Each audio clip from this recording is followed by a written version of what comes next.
world has always been fascinated with Egypt, its pyramids, its sphinx, and its cultural heritage. And now, the land of pharaohs has successfully met one of the greatest challenges of the 21st century: building a gigantic structure to honor the country's exceptional archaeological heritage, one that's unique in the world. It's called the Grand Egyptian Museum. I told President Mubarak, I want to build the world's biggest museum. And he said, what do you mean? You're crazy. We're going to take you behind the scenes of this colossal project, one that required incredible resources, took over 20 years, and prevailed despite the most unexpected circumstances. It is an experience that you cannot have anywhere else. Located on the Giza plateau on the outskirts of Cairo, the country's capital, the site is exceptional. It faces the world's most famous pyramids and has already reached legendary status, thanks to a one-of-a-kind technical and aesthetic feat. We are going to build the biggest damn museum in the world. The megastructure weighs more than 1.5 million tons, nearly 7 times Chicago's Willis Tower, and it spreads over 50 hectares. The Grand Egyptian Museum includes 12 hectares of gardens and 2.5 hectares of space dedicated to exhibitions, over 4 times as much as the Met in New York. 100,000 artworks in total, some of which are over 10 meters high. Its final cost will reach 1 billion euros. Think about the size of the pyramids or the size of the colossal statues at Abu Simbel, and then all of the solid gold in Tutankhamun's tomb. It's difficult not to kind of think, oh, that's amazing.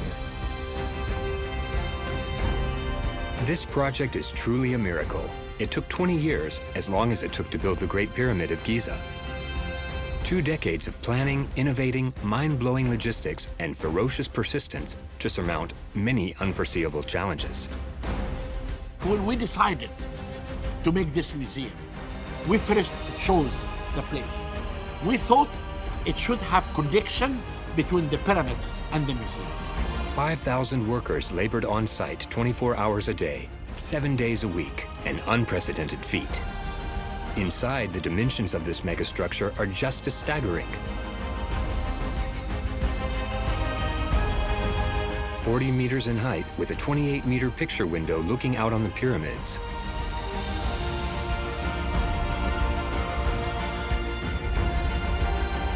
And a central staircase as tall as a 13-story building.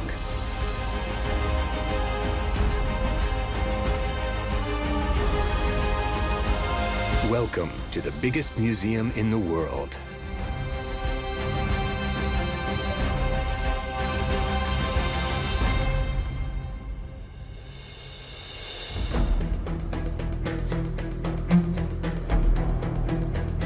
The ambition of the Grand Egyptian Museum is to centralize Egypt's vast historical collections while embracing cutting-edge technologies. It is designed to welcome 10,000 visitors per day to discover in a single location, and for the first time ever, all 5,500 pieces of Tutankhamun's treasure. The Grand Museum is a showcase for the country and is meant to help revive tourism.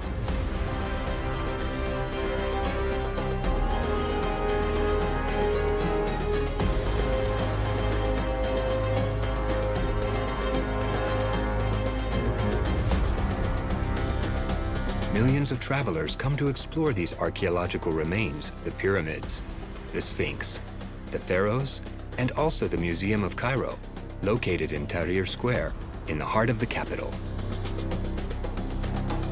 The museum, built in a neoclassical style, opened its doors in 1902 and is showing its age. It's worn out, unkept, and unsecured. Hence the idea to build something new that reflects the times and the country's economic reality. The world had become very used to the museum on Tahrir Square, which is the most, sensational collection, but the museum is inadequate. Everybody knows that. All Egyptologists love the Egyptian Museum as Tahrir Square. We all agree that it is much too crowded with the pieces there, some pieces, especially the ones that are of organic nature, that need a new place of display, that need modern showcases, that need new lighting features. So this was the chance to make a difference.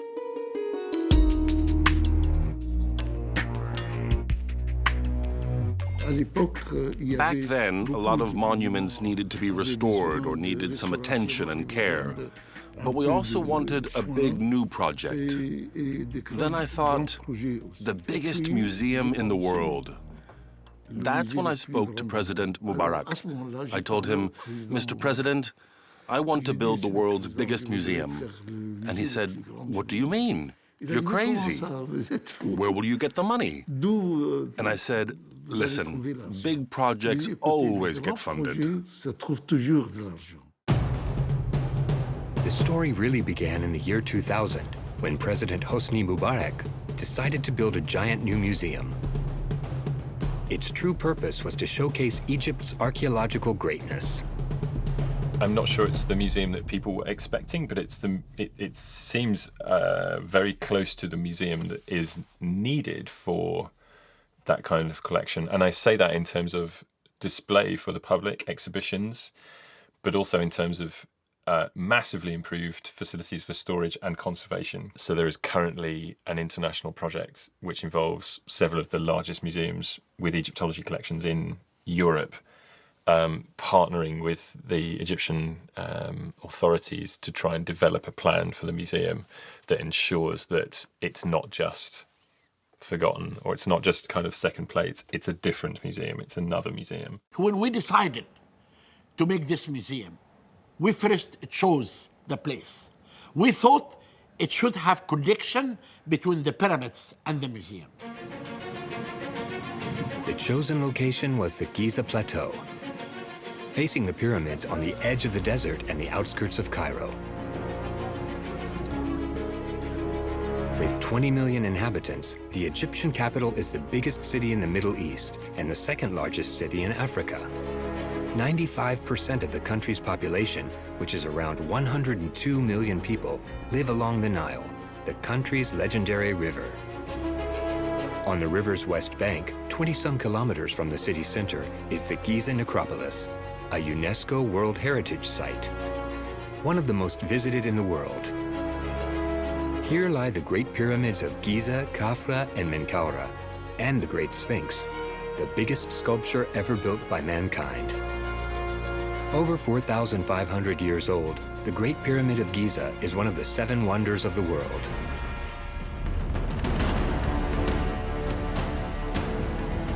Once the location was defined, Egypt launched the biggest architectural design contest the world had ever seen and called for applications. Building a museum of this size on such a prestigious site was unprecedented. It was a remarkable challenge for architects all over the world. 1,557 projects from 83 countries were considered, a first in the history of architecture.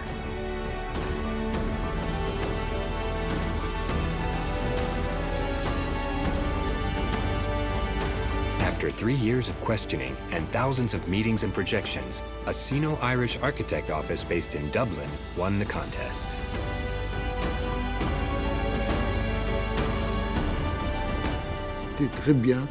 It was a beautiful proposal. And come to think about it, why did they win? It's because their concept looked onto the pyramids. The view incorporated the Great Pyramid as part of the museum itself. We found out that one architect who designed this museum in a way to be connected with the Great Pyramid. He made the connection. And that was the project that was chosen. The architect is from China. He lives in Dublin. It was an interesting competition because very early during the competition, 1,1600 people entered. So it's like, how do you get through all 1,600 entries? It's almost impossible. You can't compete with the pyramids.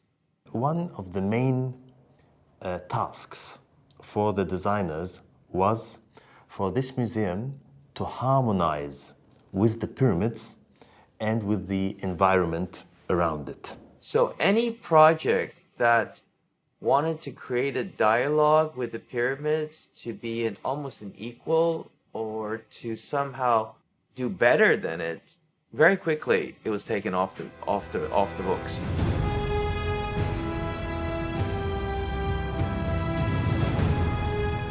There was a plateau. The plateau is about 20 stories high, which is roughly 60, 70 meters. So if you built above the plateau, which is the desert, on the plateau rather, and you stood as an object, out. If you basically built inside the plateau, which is that which separates the desert from the Nile Valley, or this very important symbolic condition between what is life and what is death, you got through to the next round.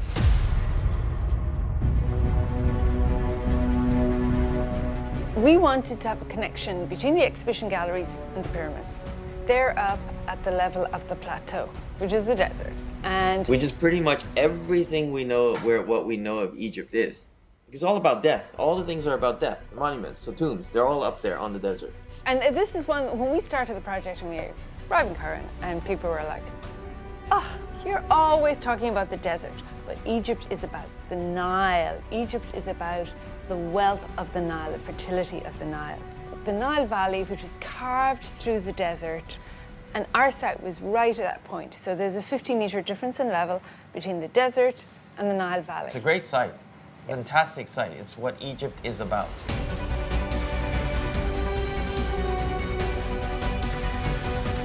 So we wanted to see the pyramids, but the pyramids are up at desert, at the plateau level, and we were coming in at the Nile level. So we needed to get people up 25 meters.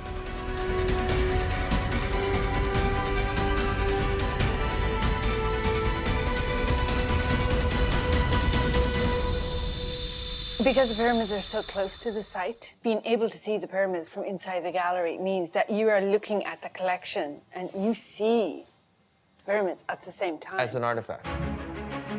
Construction began in 2005. President Hosni Mubarak and Minister of Culture Farouk Hosni officially laid the first stone of the future Grand Museum. 5 years were needed to fortify the foundations. The first few months were chaotic as the team struggled with the terrain and its nature. The Grand Egyptian Museum location is an ingenious location because it is really built on a sandy hill. Why is this special? Because this means that the ancient Egyptians never built anything on this site, because the ancient Egyptians would never build anything except on a stable limestone foundation.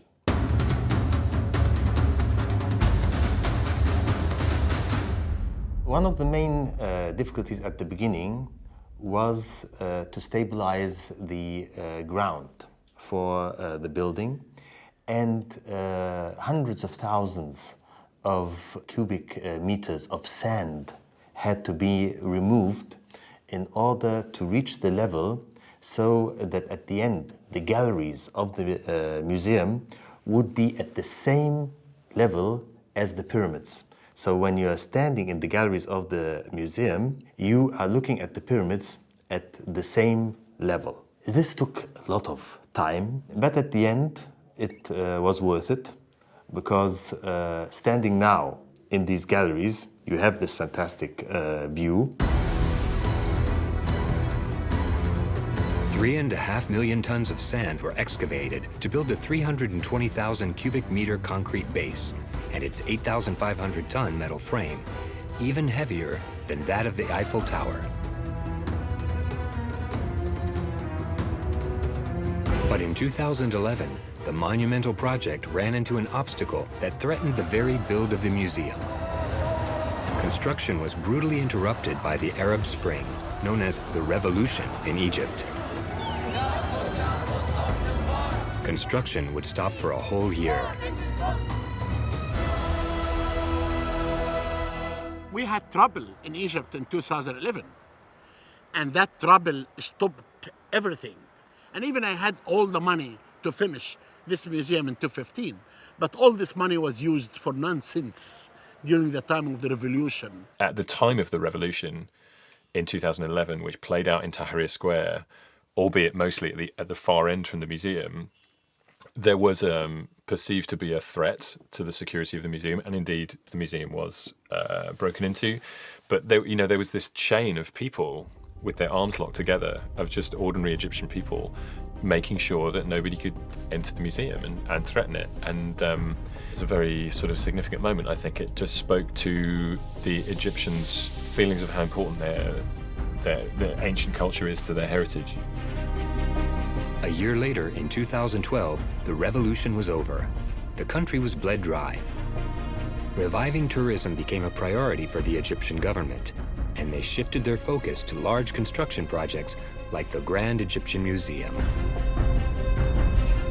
To facilitate access to the new museum and the pyramids, a new international airport was built a few kilometers from the Giza Plateau.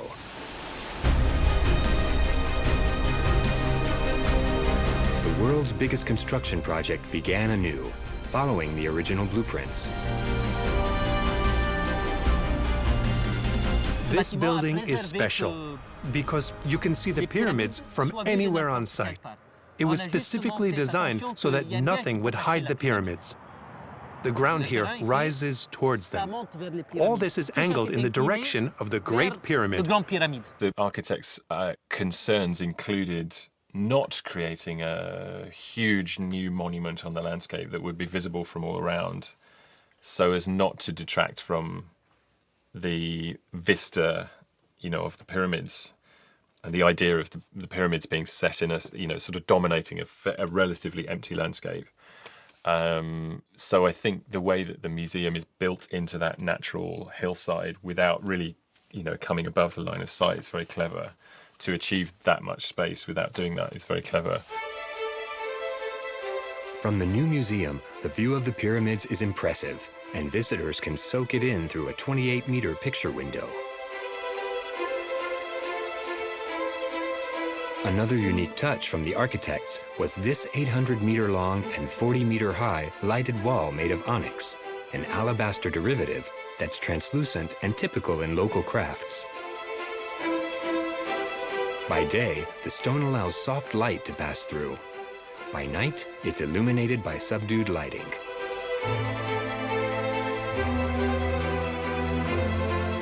$400,000 square meters of stone and marble were required to build the museum. To accomplish this massive architectural feat, 5,000 workers labored day and night, 7 days a week, with up to 9,000 other employees present on site. A truly unique construction project. I think the museum's collection is as interesting as the museum itself. The two go hand in hand. People visiting this place will get double the satisfaction. It's a mind-boggling project.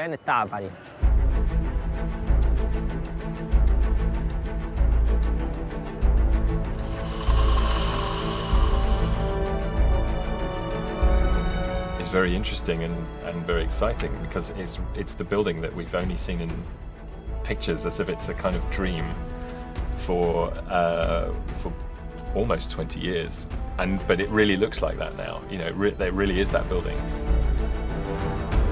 The building of the Grand Museum is a remarkable achievement. Its roof serves as a case study for architectural schools. It's made up of 10,000 square meters of preformed plates that are supported by steel beams capable of resisting the most violent seismic shocks. Its complexity is also due to its inclination, which is perfectly aligned with the pyramid's summit. In order to accomplish construction, builders created a revolutionary technique for the times. A 3D scan before construction of the structure's density, along with every detail of its electric and hydraulic systems. This meticulous planning and securing method had never been used in Egypt before, and it made the museum a veritable safe house. It's considered to be the most secure place in the country. The megastructure is unique for yet another reason. The museum doesn't have a single right angle or parallel line. Everything is built using triangular logic. Its construction is reminiscent of the pyramids.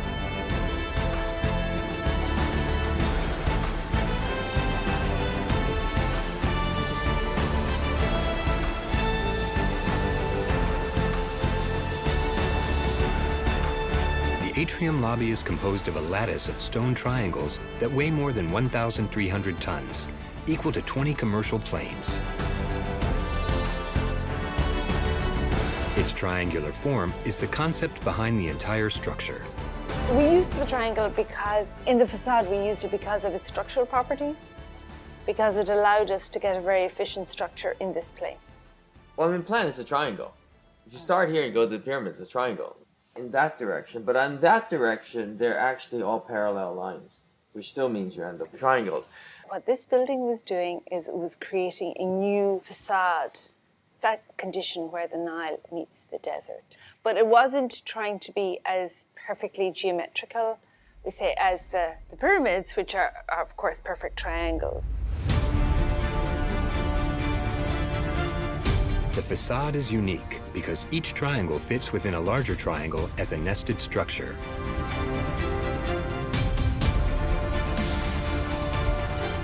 This Russian doll principle was also used in the tombs of the pharaohs. The nested triangles fit within each other, meaning the geometry varies depending on the distance from which it is viewed.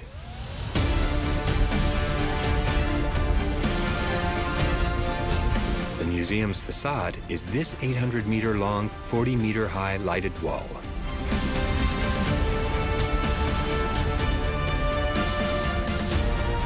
It faces 12 hectares of gardens, the equivalent of 17 football fields.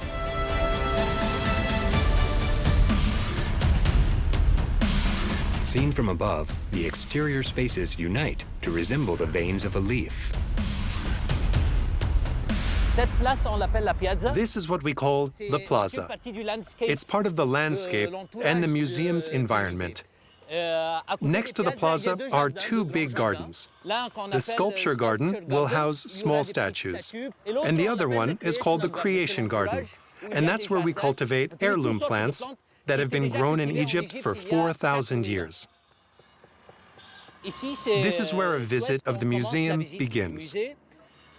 You'll start facing the obelisk plaza. The obelisk will be erected here. This is basically its substructure. Right now, the obelisk is over there, but it will be set up here. All the materials used were sourced in Egypt. These are local materials: marble, steel, aluminum. It's made to last for hundreds of years. After that, one sees the main facade that's completely covered in Egyptian marble. The entrance will feature another thing: cartouches of the 25 kings of ancient Egypt. 25 cartouches that repeat around the pyramid. They weigh nearly 120 kilograms and measure 120 centimeters by 60. The hieroglyphics inscribed on each cartouche read, "Here lies the mask of Tutankhamun. The Grand Egyptian is now the only place people can see it."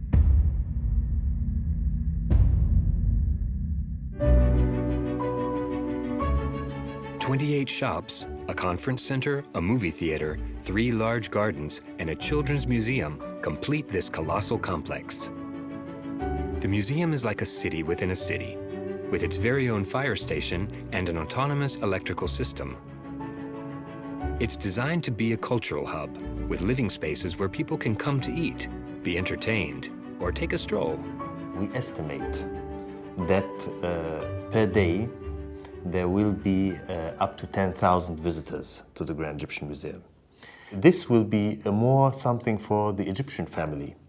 And this museum is not only for our foreign guests, but it is also for the Egyptians in order for them to get to know their history, their roots, and in order to enjoy time in fantastic surrounding.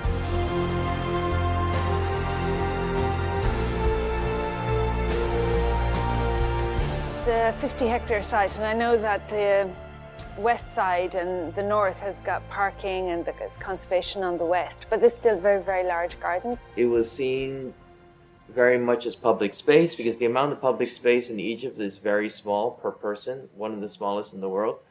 So there was a kind of museum that just was not catered to tourism and Egyptology, that it actually catered to people who lived there and offered a sort of public space where people can just go. The architects designed the space with large numbers of tourists in mind. Everything was analyzed as a function of the expected number of visitors, including the subsequent safety norms, as well as to ensure the fluidity of the experience. 6 million visitors a year, whatever number of people. But you know, you've got tourists, a lot of tourists coming in. How do you get them upstairs? So we thought, well, the easiest thing is you have a big stair. You know, you kind of make it as simple as possible. But rather than just having a big stair, that stair becomes part of the procession of getting to the galleries. So you're coming from the noise of Cairo. You know, and you know, Cairo is noisy. A lot of people getting off a bus. You walk in through, then you come in through the facade, and it immediately feels a bit quieter. It's a little cooler because you've got shading. You come in through that space, and then the pyramids are Old Kingdom. So at the bottom, the stairs becomes then the Gallery of the Pharaohs. So you start at the bottom. It was a chronological route, I think eventually became the Gallery of the Pharaohs. But it was that idea that you just somehow spatially, you also allow people to decompress, to kind of move back in time so that then they're ready to go through the galleries. So that's what the stair was about.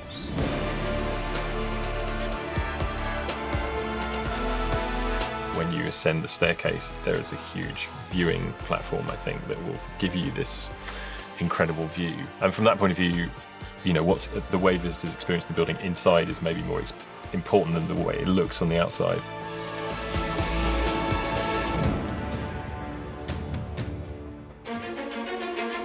One of the main artworks at the museum is the statue of Ramses II.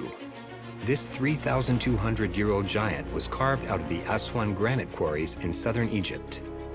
It was discovered in 1820 at the entrance of the Great Temple of Ptah, 10 kilometers south of Cairo. You know, the statue is almost 100 tons. Belonged to the kings of the kings, Ramses II. And it was in Memphis, broken. In 1954, the Egyptian government decided to move it to the train station. The train station was called Ramses Station. It was nice. Even as an archaeologist, I don't like to see an obelisk or a statue in a modern square. But I found out later that the Egyptian, they built the bridge, ugly buildings around it. The statue became hidden. The statue had been heavily damaged by pollution. It measures a little more than 11 meters, as high as a 3-story building. Its subject depicts a conquering king. The name Ramses II is carved into all temples. His story is legendary. He had 12 wives, 126 kids, and a 66-year reign.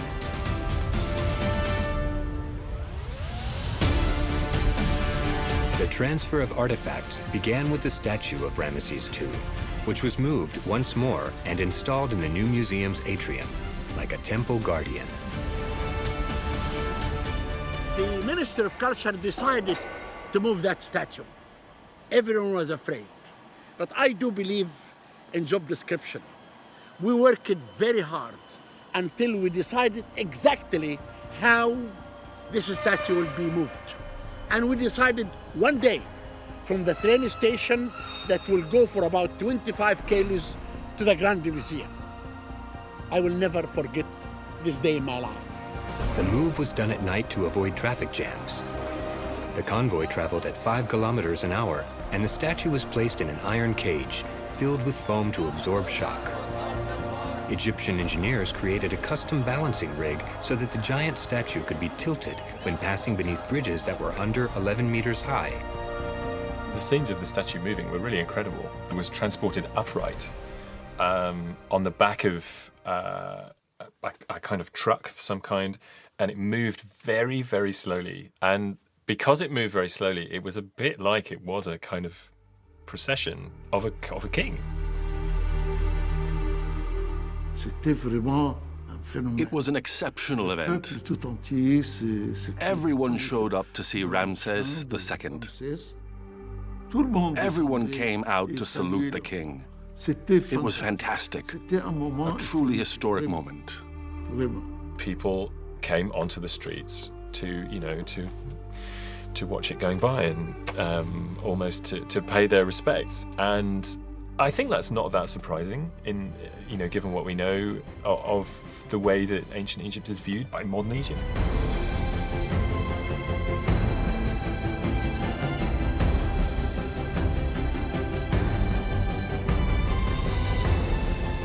This was a moment that changed the history of this building, because from this moment on, it became a museum.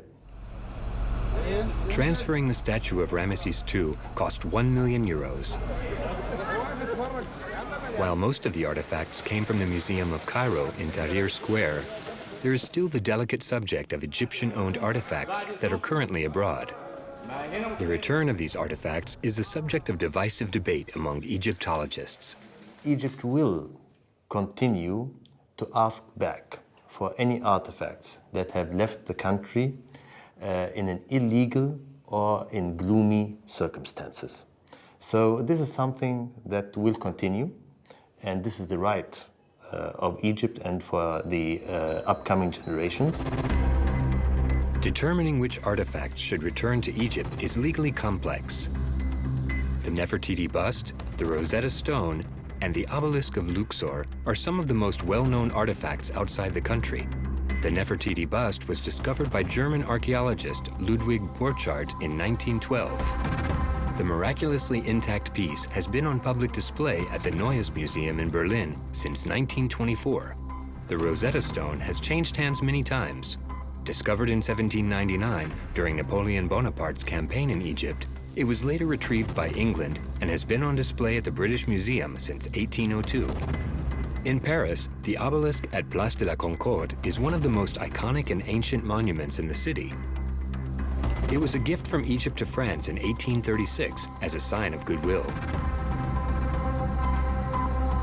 However, the obelisk at St. Peter's Square in the Vatican was brought to Italy at the request of Pope Sixtus V. There are things that were stolen, unquestionably stolen. So, I think there are some things which there's no argument should go back. But there are some things which really, I think, need to stay where they are, the obelisks in Rome, and then there's literally thousands of objects in the middle, and you could look at each one of those and say, well, that one would be much better off if it came back to Egypt. But I mean, Egypt profits, I think. Egypt gains from the fact that there are Egyptian objects in museum collections around the world. Many of the people who will end up as Egyptologists, visitors to Egypt, in some way contributing to Egypt, are first interested because they go to a museum in their local town or city and see a coffin or a Shabti figure or whatever it is. So, I think you have to examine each of these objects on a case-by-case. Certain artifacts will never leave Egypt again. The treasures of Tutankhamun, usually borrowed for temporary exhibitions abroad, are among them.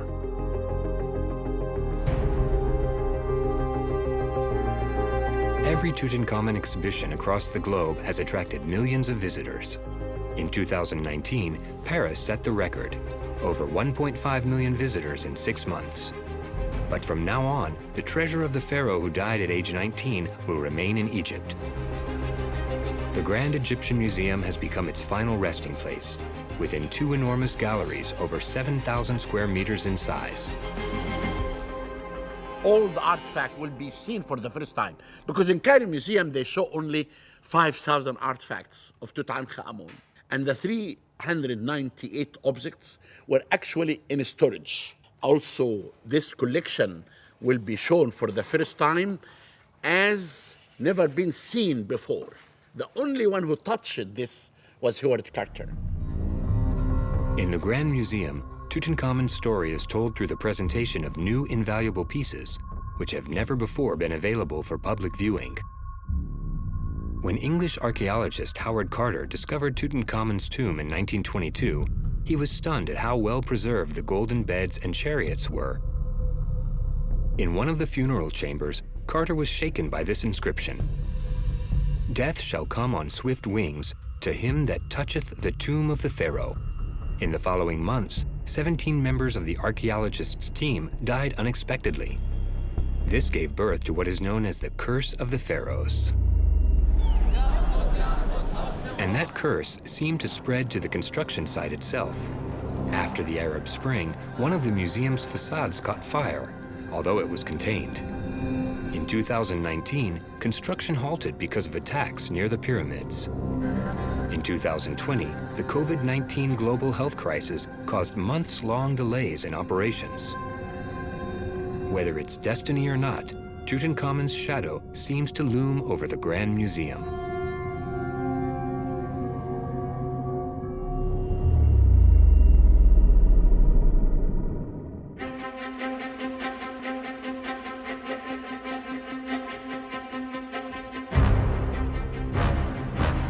Tutankhamun, son of Akhenaten, is the most famous pharaoh thanks to his golden mask, which would launch him to fame, and because his tomb was discovered intact.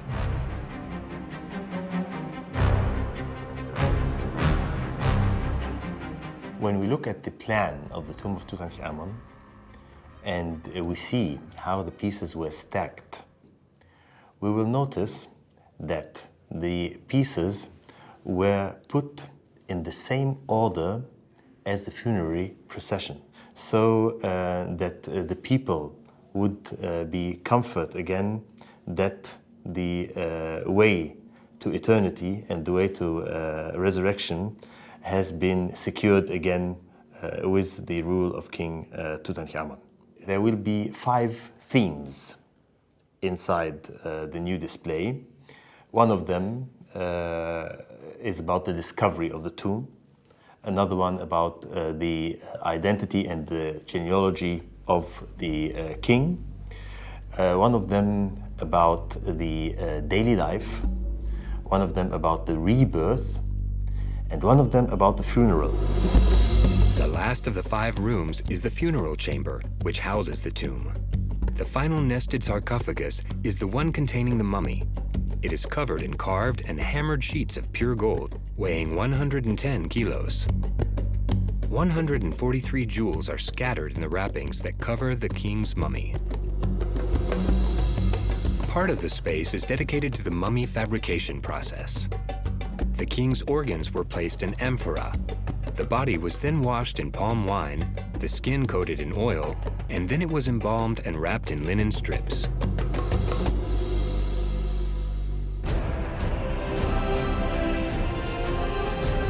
The sarcophagus represents a great king leader. Over his crossed arms, a crook and flail symbolize his role as a shepherd. The hook-shaped crook is designed to catch livestock by the foot, and the flail to guide the flock. The famous funeral mask, known all over the world, covers the head and shoulders of the mummy. This 11-kilogram mask is a solid gold masterpiece.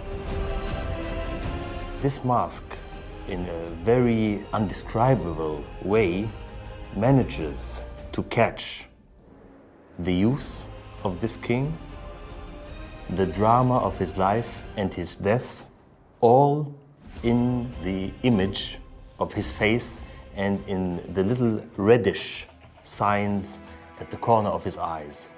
So this is a piece that makes everybody captivated when he's standing in front of it. Tutankhamun's mask is the centerpiece of the Grand Egyptian Museum. It is said to represent the face of the dead king. The forehead is decorated with two emblems: a vulture, the symbol of the protective goddess of Upper Egypt, and a cobra ready to strike, which represents the protective goddess of Lower Egypt.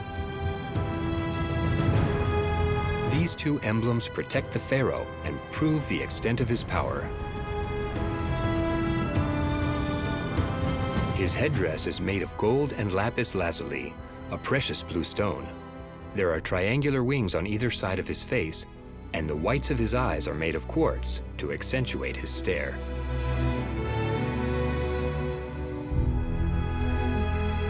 The pharaoh's hairless face includes a fake braided beard, a symbol of power and divine affiliation. After thousands of years of perfect conservation, the beard was accidentally damaged a few years ago. In 2014, a blunder led to the beard being detached from the mask. The people in charge decided to fix it themselves instead of trusting an expert to do the job. The beard was glued back on with a resin that damaged the chin. The mask was eventually entrusted to a team of German archaeologists that restored it to its former glory.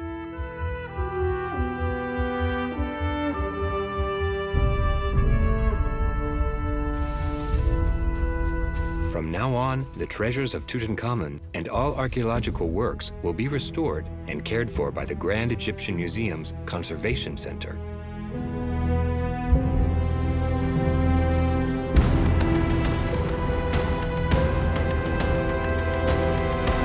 Located near the museum, the Conservation Center is spread over 22,000 square meters, of which 7,000 are restoration laboratories.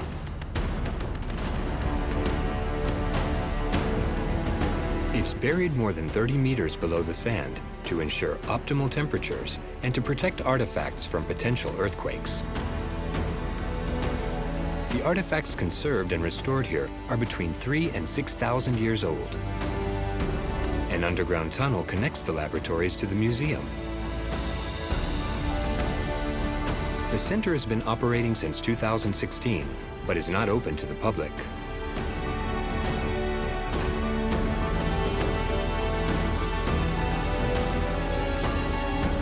All the conservation was within the building. So we needed to isolate it. We needed to pull it apart because this construction would have had too much of an impact on the work they're doing. So they're currently doing conservation. I think they've got Tutankhamun's car. So you can't have all the vibration from this construction work affecting the conservation. So we needed to isolate it. So ultimately, it seemed to make most sense to put it along here. So we wanted it to be underneath. It gave it a lot of environmental stability. The center comprises 17 laboratories, which are primarily dedicated to preserving textiles, leather, papyrus, wood, and stone. It's the biggest conservation center in the world. Its laboratories have restored over 20,000 ancient artifacts that have never been seen by the public. This was a scarab, means existence to the mind of the ancient Egyptian. Tubt was the sun disk, and it shows the wings of that scarab. This is really made of different stones, all this kind of silver and carnelians and all this turquoise and gold. All of this was really restored by this young lady. Then the young lady, what she did, she studied, she took photographs, and after that she began to clean everything here. The young people returned hidden pieces to light for the first time.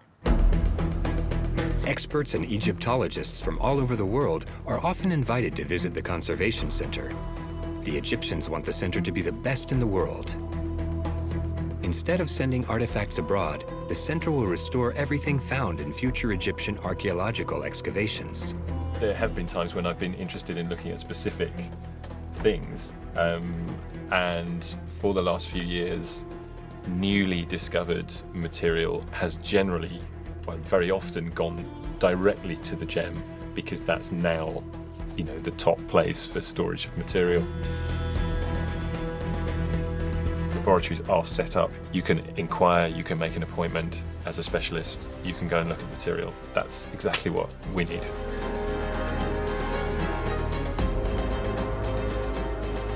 The laboratories are much bigger than I was expecting, much bigger. The first time I went, I just couldn't believe the material because it's a amazing museum collection in its own right. But a lot of these things are not in cases, you know, they're just on the table. So if you're lucky enough to go and see them, you know, you think, oh, that's amazing. The most sophisticated techniques are on display. Japanese antibacterial paper is used for restoring papyrus and maintaining its suppleness. It is further protected between two glass planes that do not touch the actual papyrus, allowing it to breathe. Ultraviolet light is used to analyze the effects of time on these precious objects and the restoration they need. Finally, infrared photography enables precise identification of colors lost in time, such as Egyptian blue. All laboratories are equipped with scanning electron microscopes, a radiography room, a photo studio, and chemical analysis tools. The Conservation Center has set a new global standard, as 47,000 ancient pieces have already been restored here, including the treasures of Tutankhamun.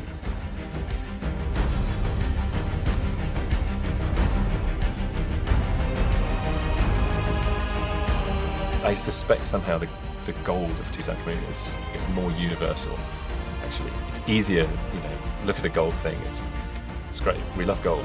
We always have. Human beings have always loved it. Egyptian art and architecture and the visual culture of ancient Egypt is very exotic. It's very far removed from us. I think there's also something about the idea that things are hidden in the ground and then one day you reveal them.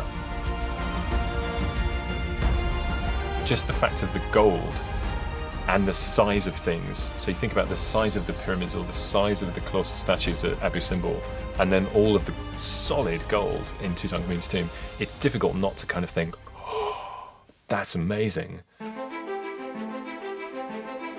The Grand Egyptian Museum is one of the largest construction projects of the century, reminiscent of the pyramids in their time. That this is a huge undertaking on Egypt's part, right? I mean, to say that we are going to build the biggest damn museum in the world for Egyptology.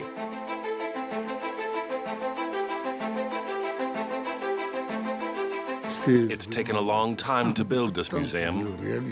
It's the biggest challenge I've ever undertaken. It was my greatest dream, and now it's a reality.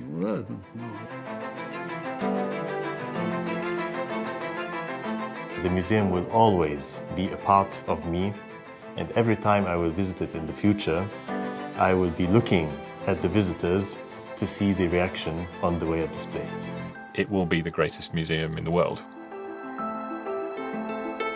60,000 workers in total, 130,000 works on display, a megastructure that's 800 meters long and 40 meters high. A budget of 1 billion euros. All 5,500 pieces of Tutankhamun's treasure gathered for the first time, and the world's most sophisticated restoration laboratories. It took 20 years for this monumental structure to rise from the earth, and now it's finally ready.